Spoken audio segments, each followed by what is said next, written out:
Hey, I'm Dawn Geralds with Zenith Land Real Estate, and today's topic is one that is not necessarily the most pleasant to discuss, because while most contracts do make it to the closing table, there are those transactions that do not.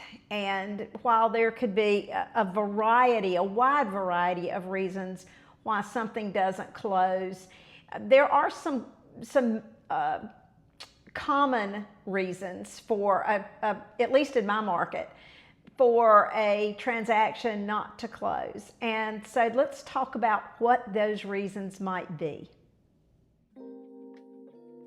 As we go through these reasons for properties not closing, please understand these are not listed in order, high to low, or anything of occurrence. These are just some common ones that I see in my market.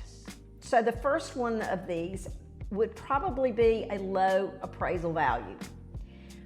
When a buyer is financing the purchase of a home, the lender is going to require that the home be appraised or the property be appraised. If it comes in low and does not meet or exceed the purchase price, then the buyer and the seller are going to need to renegotiate the purchase price, or the buyer is going to have to bring money to the table because there's a financing gap that is created when an appraisal value comes in lower than the contract purchase price. And the lender is not going to lend the full amount of the purchase price if the property doesn't appraise. So the buyer and the seller are going to have to either renegotiate, as I said, or money's going to have to get brought to the table in order for the transaction to proceed. Second reason for a property not closing might be the existence of an unfavorable inspection report. And the issues that come up in these reports that usually cause the most issues are what I would sort of call the behind the wall type issues.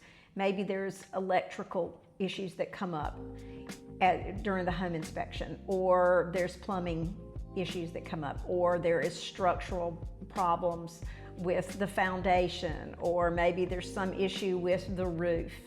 And these are things that might be in addition to items that were already disclosed by the seller, but they can also be things that even a seller is not going to realize that either exist or think that they are a severe issue.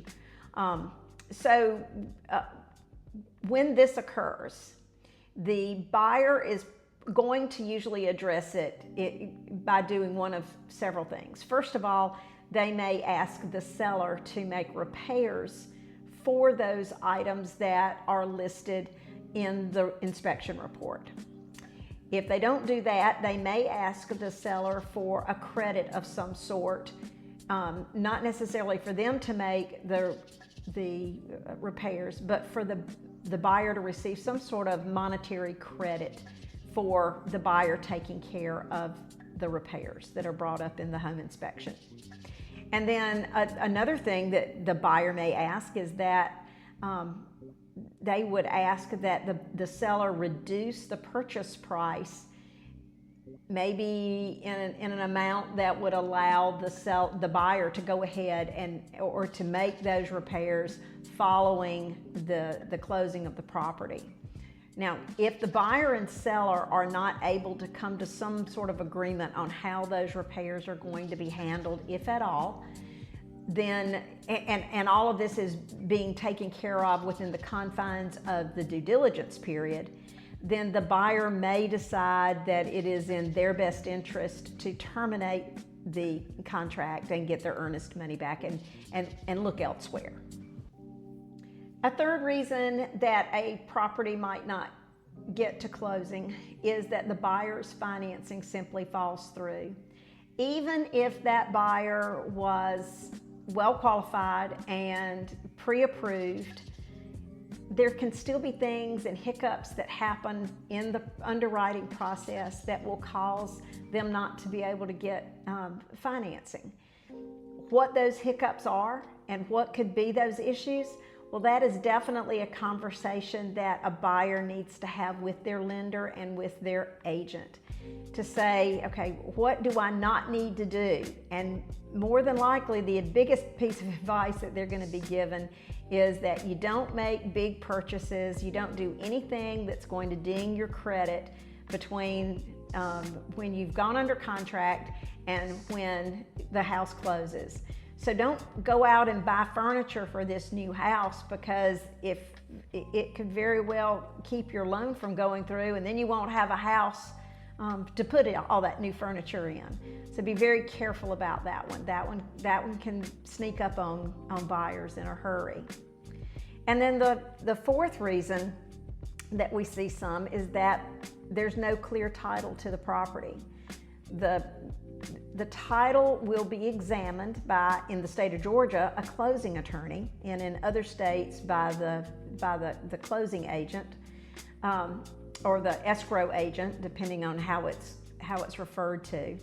But in Georgia, it is a closing attorney, and they will they'll pull title on the property and make sure that it is clear before closing.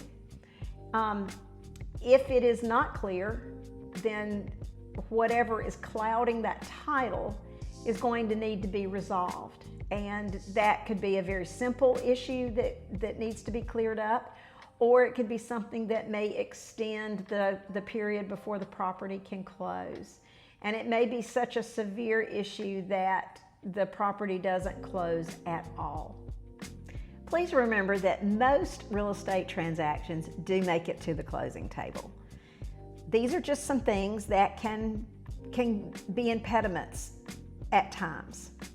And if you're aware of them, and if this video has helped you prepare a bit, whether you are a buyer or a seller, for some things that might get in the way, and if it has provided a little bit of thoughts and advice on how to deal with issues that do come up between contract to the closing, then don't forget to like and share, and stay tuned to the Zenith Land Real Estate channel for more thoughts and tidbits on real estate.